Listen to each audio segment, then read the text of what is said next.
So my name is Evgeny Barkov. I will be switching from the monitor to the camera and back. So excuse me for that. I'm really fascinating to participate in this event because since the Corona lockup, I was not able to speak English for a year. And I'm so fascinated to express myself in a foreign English right now, foreign language right now. If I will do any mistakes, I'm deeply sorry, but I bet your Russian is worse than my English.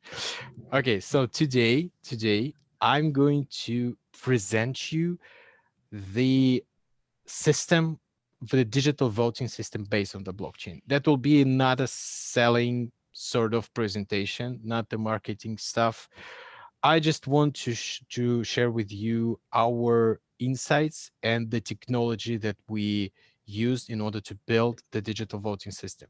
That will be the first part of the session. I will explain the technology. The second part, I will go through the success cases that we have in different auditories like universities, governments, cities, and NGOs and NPOs and other organizations. And I will just basically build the case for digital voting that we currently already had. All right. So I always like to start with a meme, this one that you see right now. It explains how people would strongly opposite the idea of online elections and basically elections based on the blockchain. Because from the even from the people who understand the technology, online voting is really scary stuff because you can meddling with uranium plant or no nuclear plant with aluminum alloy plant, but you cannot mess with elections because elections basically uh, show us the way that we need to go with our governments in like 4 or 5 years. And also there's Russian hackers and a lot of other stuff in people's heads. So I bet we have 5 people on the session right now. I bet half of you would probably not participate in elections and online elections in your country, maybe in United Kingdom country, because it sounds scary. But we have the opposite opinion, and I will now deliver this opinion why we think of that. Before I start, I would like to have a minute of myself, explain who I am. I worked 5 years in the local elections commission in Russia, and I'm Russian. I'm live in Moscow. Um, yeah, and basically that's probably not the best idea to hear something about elections from the Russian speaking guy because public opinion and stuff. We have not the best PR support for the elections and stuff like that, and politics and democracy in general. But I have quite experience and expertise in elections. I worked 5 years in local electoral commission in Moscow. I'm an elected member of district council in Moscow. We have about 150,000 inhabitants in my neighborhood. So I'm the member of the local council. We have about 10 delegates uh, until the year 2022. And also I worked 10 years in Kaspersky for um, in different activities and with different solutions like networking, network security, general security. I work on in 2014 Sochi Olympic Games as a security engineer and stuff like this. Right now, I'm doing business development for the online voting or digital voting, the one that we have right now.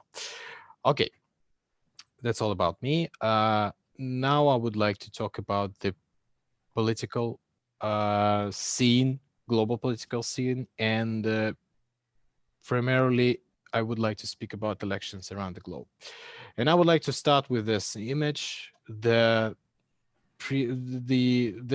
event happened like 1 month ago, 2 months ago, where we have a tough fight against Donald Trump and the current president of the United States. There was a lot of accusation for election fraud, a lot, especially from the Trump supporters and stuff. Why this happening? Because it's the way of political fight, and now it's a lot of political parties, I mean parties like a group of people tend to use acquisition in elections as the primary weapon. I don't like this tendency, but we have it right now, and it's a fact. Russian hackers, Chinese hackers, Russian trolls, and stuff like this. Those are all elements of the political fight. I'm not declaring that Russia do not have any connection with these trolls and stuff.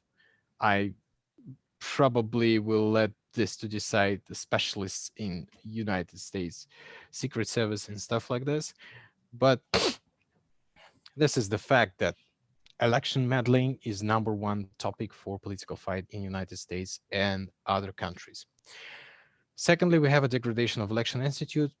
I think of why I think that, because primarily because of the coronavirus somehow have had an influence on the elections around the globe. For instance, in Poland, the current president decided to have only postal voting, and the postal voting is the worst kind of voting from the sake of security and transparency. The same situation in United States. That's why basically you have the weird spikes like that, because of the type, because of the type of voting and type of uh, votes calculation, stuff like this.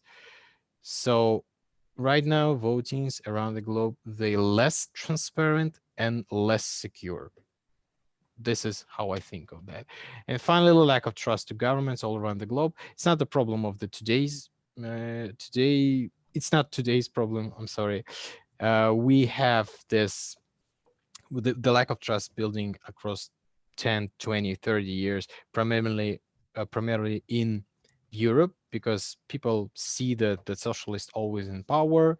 The majority of people, conservative majority or liberal majority, I don't know, see that everything is going to fine, nothing changing.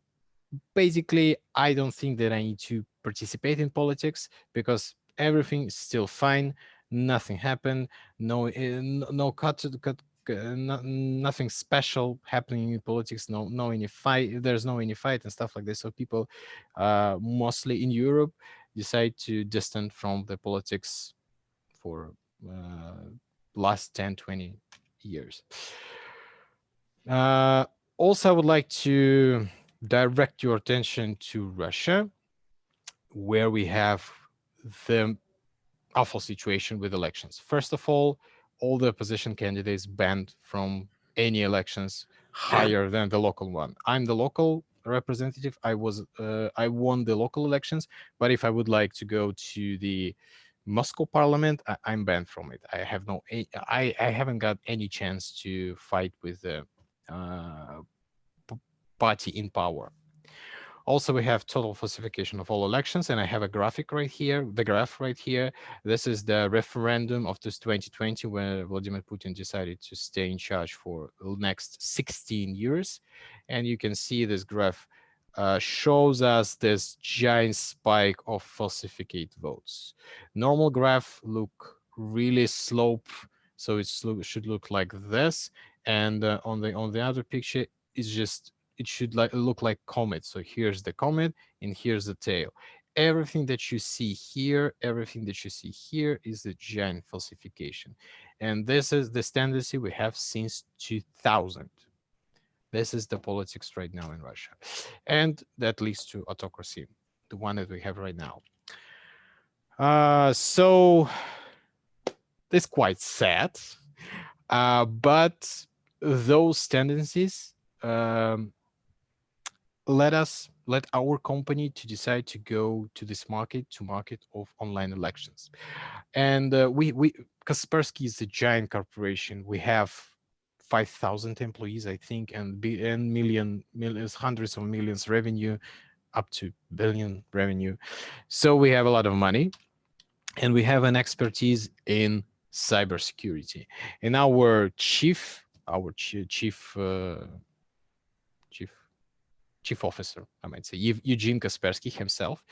In 2015, he decided to expand the business and find the niches where we still can apply our expertise in cybersecurity, and build a product with a lot of rely on us cybersecurity, but in different areas, not the computer safety or information security, but some other businesses. And that's how we analyze a lot of opportunities, and that's how we start to build the tool for secure online elections. Prerequisites that lead us to go this way is, first of all, decreasing the turnout of legislation elections in Europe and all around the globe. You can find a lot of graphs like this in the internet. I explained already why the turnout decreasing for all countries. And also, the reason why we think of that is because people start to work with information differently. Previously, we have libraries, books, conversations, phone calls, and stuff like this. Today, we interact with information primarily with this little device, with a smartphone, especially young people, young generation. And because of that, we need to comply with this change. We need to comply with their smartphone, and we need to go to their smartphone in order to increase the voting turnout. I bet that in year 2040, a majority of the countries on the surface of the earth will use online elections as a primary electoral mechanism to like presidents, parliamentary representatives, and stuff like this. All right. Second reason why we went to this market is, first, it's because general elections, paper elections, is bloody expensive. Even for Russia, the presidential campaign costs, I think, around $250 million. It's euros. It's too much. It's also time-consuming process, and it's really, really inefficient process, because even if you print all the papers, even if you hire all these representatives, you still can ask 1 to 5 questions per year. That's all. So you're limited with the referendum capacity. You're limited with other questions to ask, with the like 5 to 6 to 10. I don't know. Basically, with one campaign per 2 or 3 years, or you're going to go bankrupt, because elections, it's really, really expensive. Elections, referendums, and stuff. So when we start to go that way, Eugene Kaspersky himself hire people and say, folks, you need to build the solution for online elections. And he gave us the tasks. First one, we need to create online voting protocol that comply with generic legislation. So we need to comply with law in all the countries. So build the application that will fit the main ideas of each country law. Secondly, we need to make voting as transparent as offline voting.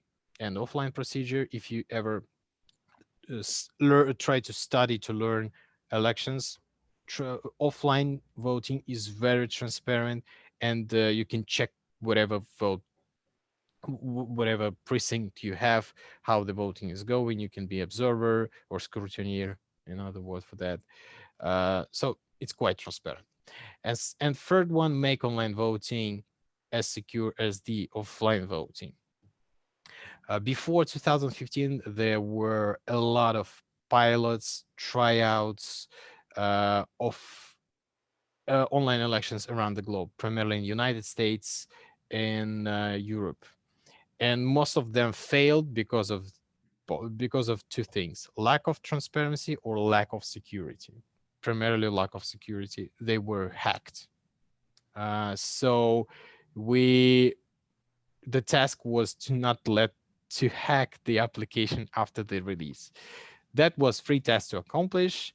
And also there was a conflict between two core features of voting. It's vote anonymity and procedure transparency. In offline voting and any sort of voting technology, for instance, online voting, in offline voting and online voting, sorry, there was a conflict between voting anonymity and procedure transparency. If you increase the voter anonymity, you will decrease the procedure transparency. For instance, we will remove all the uh, most of the people from the precinct. We will ban observation. We will ban scrutineers, ban mass media. Uh, and that will lead to voter anonymity, of course, because nobody will see the voter. But of course, it will decrease the procedure transparency and probably will lead to falsifications. On the other hand, we can increase procedure transparency. We can put the videotaping, video recorders on the precinct and show the stream live, for instance, like we have this in Russia. But it will drastically decrease the voter anonymity. So uh, we, yeah, I think I will skip that. So in 2017, we released Polis, the online voting tool, and the biggest idea behind this application is that we find a stack of technologies that let us to increase the voter anonymity and the procedure transparency because of the way of technologies, because of the number of technologies that we use, primarily because of the blockchain. And we truly accomplished the task that Eugene Kaspersky faced in front of us. And now I would like to just explain you the technologies, the protocol that we have right now, and we're trying to popularize. And after that, probably you will have some questions about that. I would like to discuss this protocol with you, what you think about that.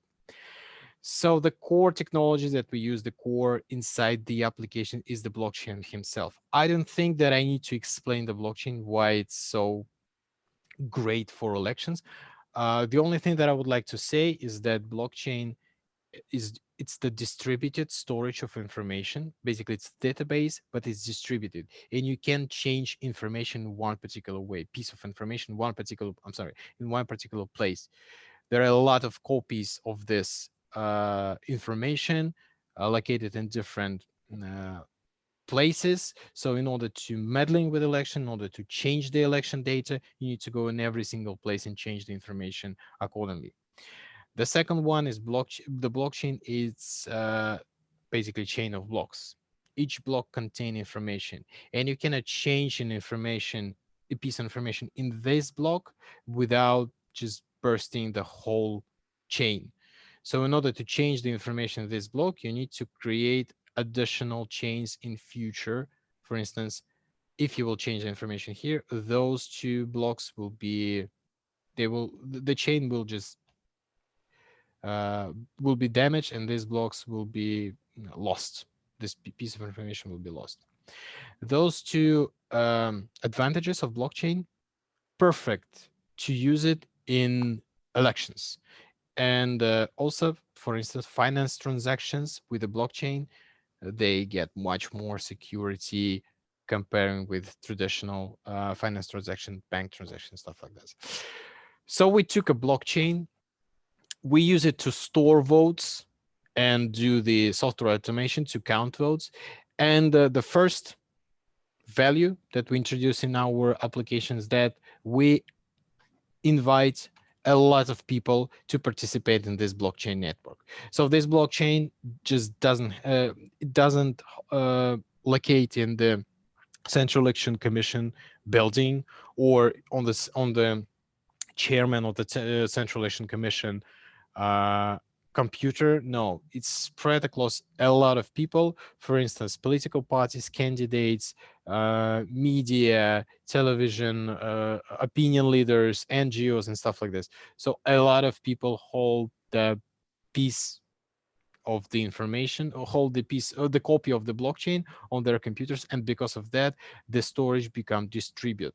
So you cannot just delete it or change it without notifying all the members of this blockchain network. The second one, we introduce key holders. Why we need key holders? Because blockchain is fully transparent network. if you're familiar with the Bitcoin, you know that you can go on the specific on the particular resource and know all the transactions. The same is here. We use the blockchain that's fully transparent, but you cannot have this type of transparency during elections because you need to hide intermediate results. If you would know who's winning in every single moment of time, well, first of all, you not comply with the law. Second of all, this election doesn't make any sense. So because of that, we introduced the encryption. So we encrypt the data in blockchain during election and decrypt it after the election. And in order to build a key to encrypt this information, we have key holders. Key holders can be, it can be 1, 2, 10, 100 people. They all share the piece of the one key. And only in case if there will assembly after the elections and each one will give their own piece of key, and we will be able to assemble the key. Even in that situation, we will be able to decrypt the storage and share the votes, the voting results, elections results. If the key holders will not give their piece of key, then this voting, I might say, how to say it in English, this voting, let's say, never happened. So you cannot pronounce results of this voting. Of course, that brings some danger that probably those are malicious people, and some of this group of people will have the idea not to share the key from the very beginning, and that's how he can ruin the elections. Here we have some algorithm that in order to build the key and decrypt the blockchain after elections, you need to have up to 70% of the participants, stuff like this. Um, so we have mechanisms to regulate this activity. But also in other situation, those people can be opinion leaders, that can be people in charge, government related people, stuff like this. If they will pronounce, for instance, that could be international observers from the OSCE organization, if they will declare that this voting was fraudulent, a lot of people, someone meddling this election, okay, this election was not honest, they can say that we will not share our piece of key, we will not decrypt the storage. That's also a way how you can have a system of weights uh, in the elections. All right, key holders, very important part. Next part is voters, the most important part. Voters can vote remotely from their smartphones. We even had people who voted through the smart televisions. I would strongly, I really want to see these people and how they vote. It was about 40% from 40 people from 1 million voters, but they voted through smart TVs. Well, good for them. Uh, Primarily, people, of course, they use personal computers or smartphones, and also we have digital polling station. I will show you this information a little bit later. What does digital polling station mean? The idea behind the voting is that voters and their votes, primarily their votes, also the part of the blockchain. If you're familiar with the blockchain technology, you know that the name transaction. Transaction is basically the piece of information that contain data and that can be built inside the block. So each vote is transaction. Since it's transaction, since it's the part of the blockchain, you can track this transaction like you track all the money exchange in the Bitcoin network. You can track this transaction. You can ensure that this transaction was accepted and it was counted. And that lead us to the mechanism how we can introduce end-to-end verifiable voting. So each voter, still complying with his anonymity, can check his vote, that his vote was stored, and after the voting he can check how his vote was counted. It's really important, and it brings a lot more transparency into the elections. Finally, we have observers. We try to copy offline voting procedures with the scrutineers, observers, mass media, and stuff like this, and invite them and build a place for them inside our protocol. So we have observers who have they have they have an ability to watch to have a part of the blockchain and basically monitor the voting process and find some anomalies and stuff like this.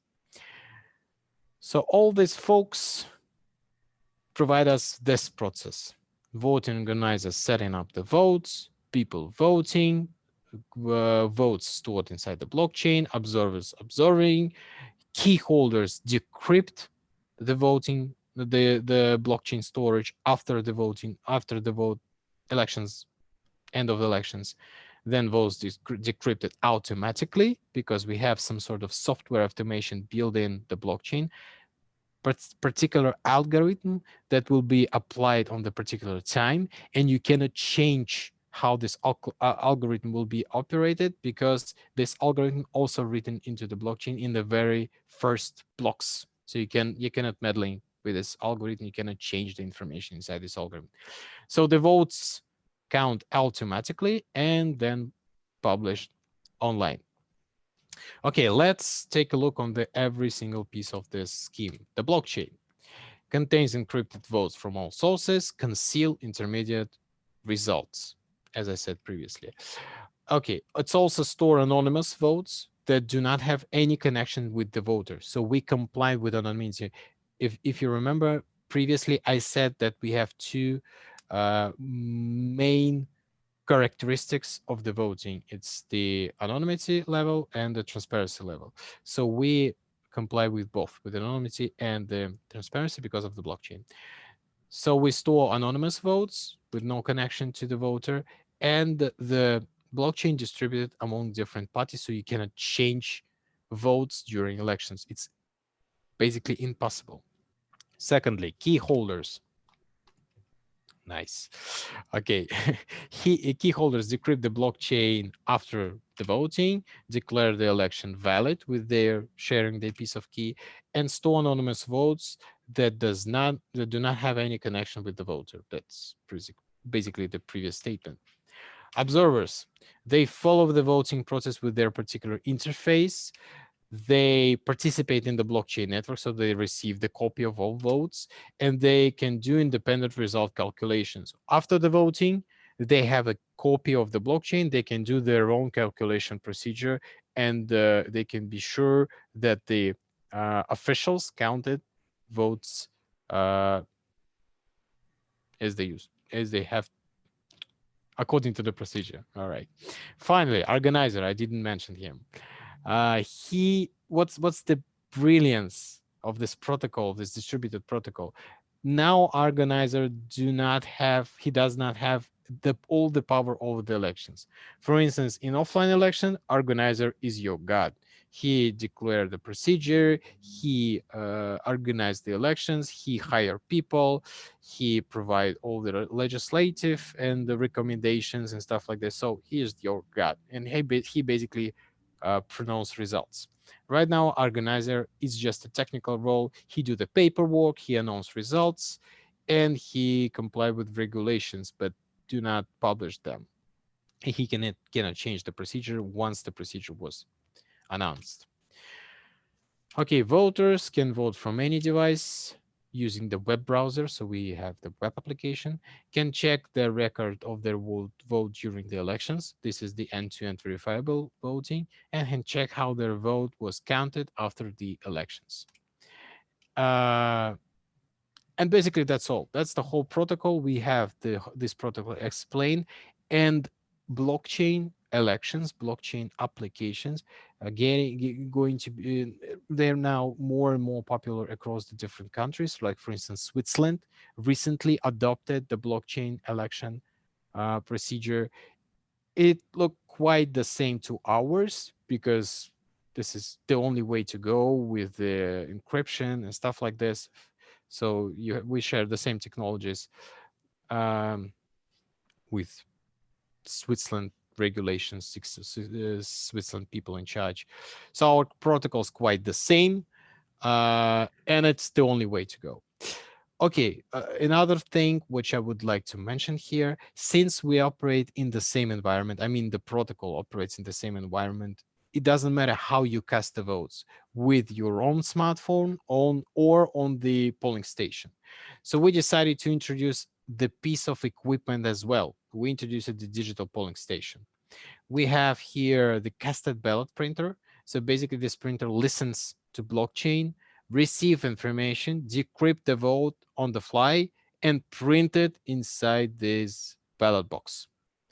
I will show you in a minute how does it look like. Why we need this? First of all, to for more transparency, so the voting organizer can actually receive all the votes during the elections. Secondly, uh, you receive the paper copy of every single vote. If you have a legislation that require you to have the paper copy of every single vote, here you have a special device for that. Code activator, I think I will postpone it. And finally, voting terminal. That's basically a giant, really expensive and fancy iPhone, because it's do completely the same action. You go here, you identify yourself, you vote with this glass screen, looked like an iPad. The only difference is that you have a paper trail right now.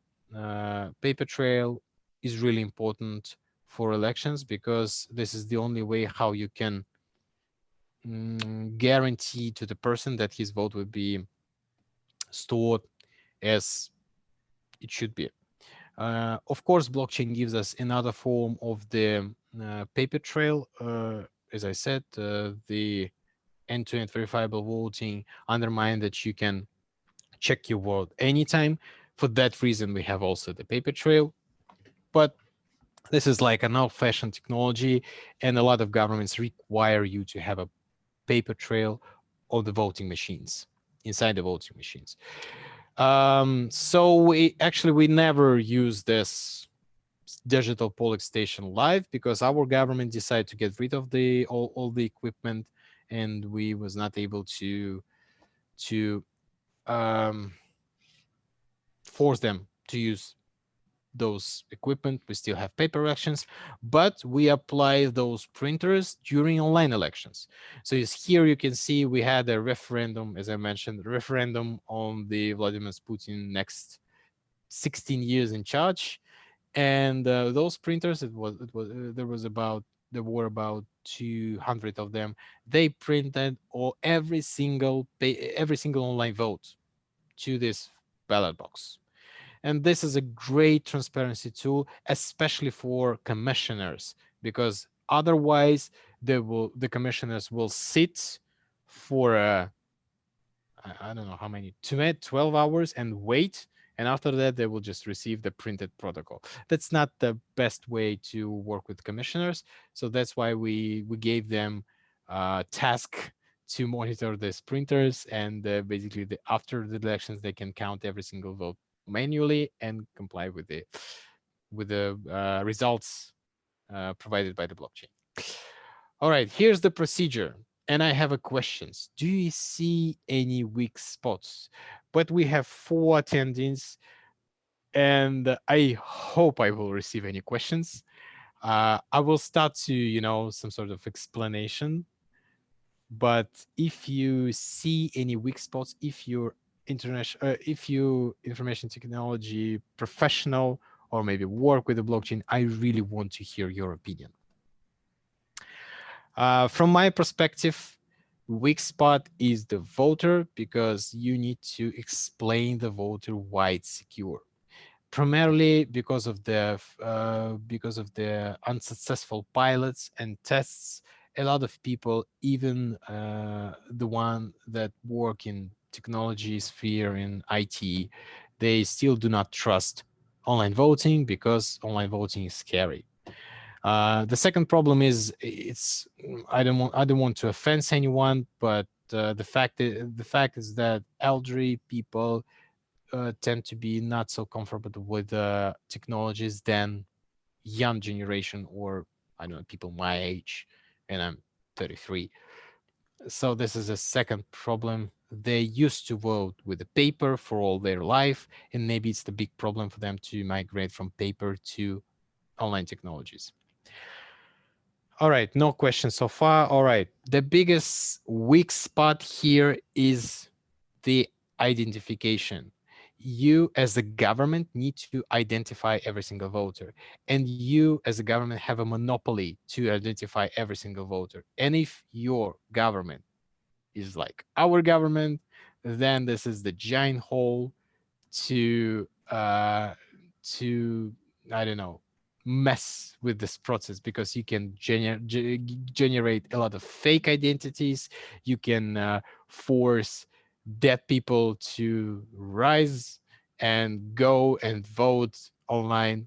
A lot of ways to meddling the elections. That is the biggest threat, especially for autocracies like ours.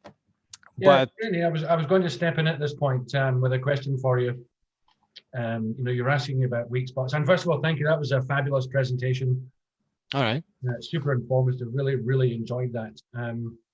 So the first and main question that leaps to mind for me, when you're asking about weak spots, and what you're starting to touch on there is, it would seem that the keystone to this is identity verification. So if we take, I'm speaking to you from Scotland today. It's quite likely sometime within the next 1 or 2 years we'll have another independence referendum here in Scotland, where there's a very specific criteria for who can participate. We can't just allow anyone anywhere to vote. It has to be very specific criteria in terms of who's living in Scotland and so forth, that is eligible to participate in such a vote. So it would seem that the real key challenge is how do you actually, that the voting part seems very understandable in terms of securing the actual vote process. But before that, how do you actually determine who is able to vote? Seems like a fundamental question, and one perhaps of identity and security. So perhaps you could speak to that. Yeah. Identification is the no doubt this is the weakest spot here. But what we have here, what we can offer to the society, all the modern countries, all the leading countries like Western Europe, North Europe, Russia as well, we have really strong IT sector here in Russia. All those countries have some sort of digital identification system. We have our proper government, it's called Gosuslugi, it's in Russian. The translation is government services. And I've bet United Kingdom and maybe Scottish government as well have their own government identification system. So how does it work in Russia? How does online voting work in Russia? You sign with this government services, with the government identification system. You sign the request to the government, like, please let me vote.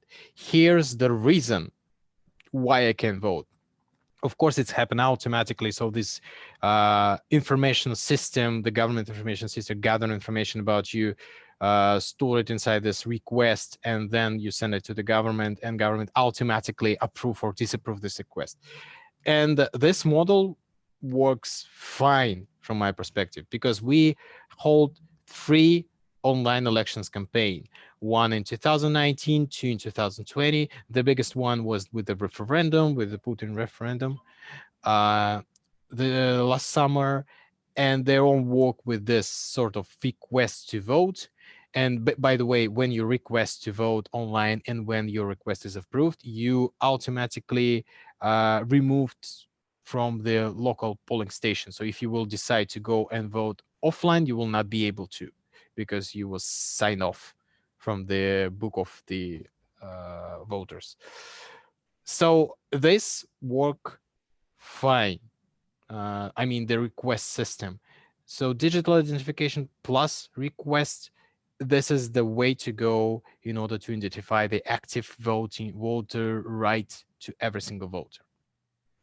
So I suggest to go that way. So you would see basically two main component parts in the implementation of this type of system. You've got your technology and then some form of digital identity system. And Yes. the two would be integrated, the identity component obviously identifying people and determining their eligibility to vote, which would then tie in with your blockchain system and facilitate the actual vote itself. So I know, for example, in Estonia, they have a well-defined and implemented identity system that has a series of cards and tokens they plug into the computer. Every citizen is given an identity number from birth. Yes. So some form of system like that is needed in complement to your technology. Yeah, basically why we have governments in general, because governments have monopoly for certain actions. Governments have a monopoly for violence. Government have monopoly for money issues or payment ways, issuing a payment ways. Okay, and also government have a monopoly to identify their citizens. That's why we have passports that issued by the government. The same situation here. During the voting procedure, during elections, only government has the monopoly to identify citizens, identify voters. Even if we will develop the special tool for that, like other companies that doing the same job that we do in United States, for instance, they develop their own scanning. With the phone, you can take a photo of your ID card, and then smart algorithms will find all the information about you and let you vote.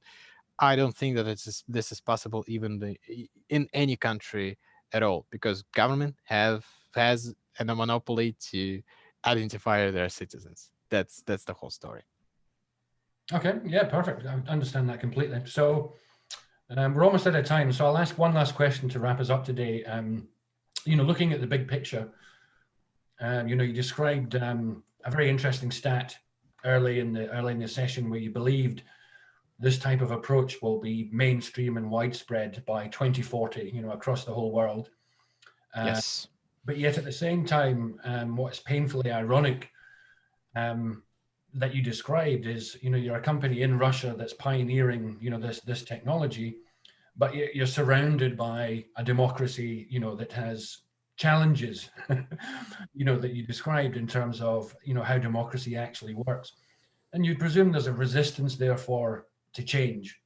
There's a very big resistance to change. And you also touched on, what's happening in the USA and the challenges and criticisms of fraud and, the veracity of these elections. So what do you think is going to be the big milestones that's going to, take this forward so that we do achieve that, the rollout and the large scale adoption by 2040? Given that resistance, what's going to need to change and happen?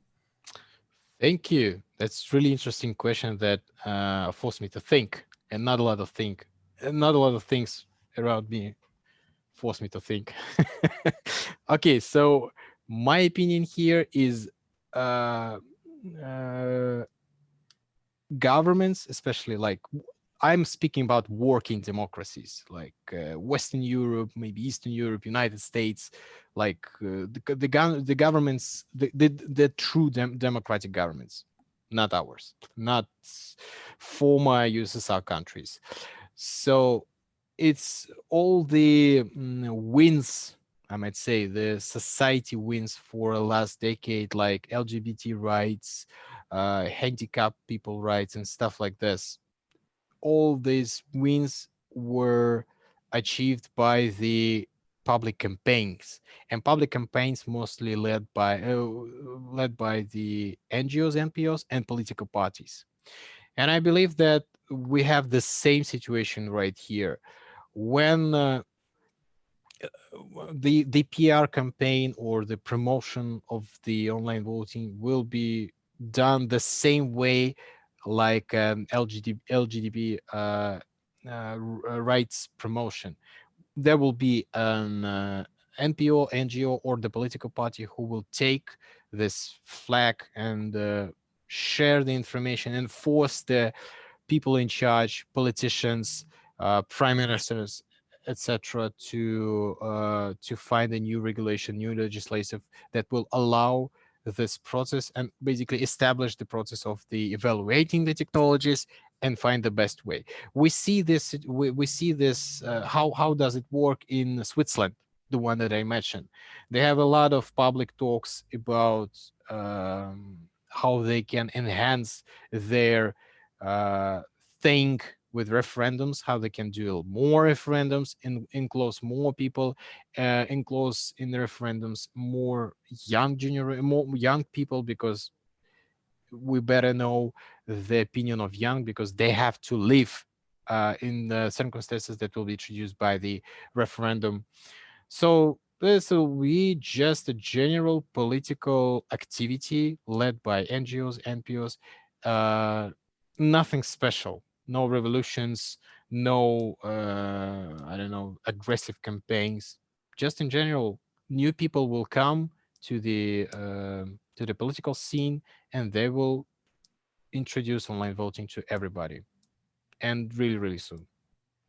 No, it makes perfect sense. So piece by piece, step by step, not a major catalyst event, but rather just an ongoing, unstoppable evolution of change that will just grow in many different ways. I mean, a perfect example of, happening right here in Scotland just now. We've got just one person who's going to court to challenge, when and how Scotland can have an independence referendum. Whether it be a decision that can be made at local Scottish Parliament level, or if it requires UK consent. So that's just one person, who's organised that campaign, and could entirely transform, the governance for our entire country. So, as you say, if there's other organisations and initiatives that are impacting in that way and changing things and moving them forward, technology is a part of that.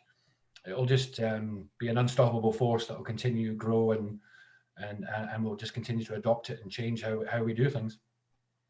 Yeah, that's right. Fabulous. Hey, fantastic session. I can't thank you enough for taking the time from Moscow to join this session hosted here in Scotland. It was fabulous to speak with you. This session will be recorded and made available on our digitalscot.live site of sometime over the next few hours, where you can also check out our further upcoming events. So once again, thank you for everyone for participating, and especially to you, Evgeny, for hosting that super informative session. Thank you as well for inviting me and let me speak. My pleasure. Goodbye for now.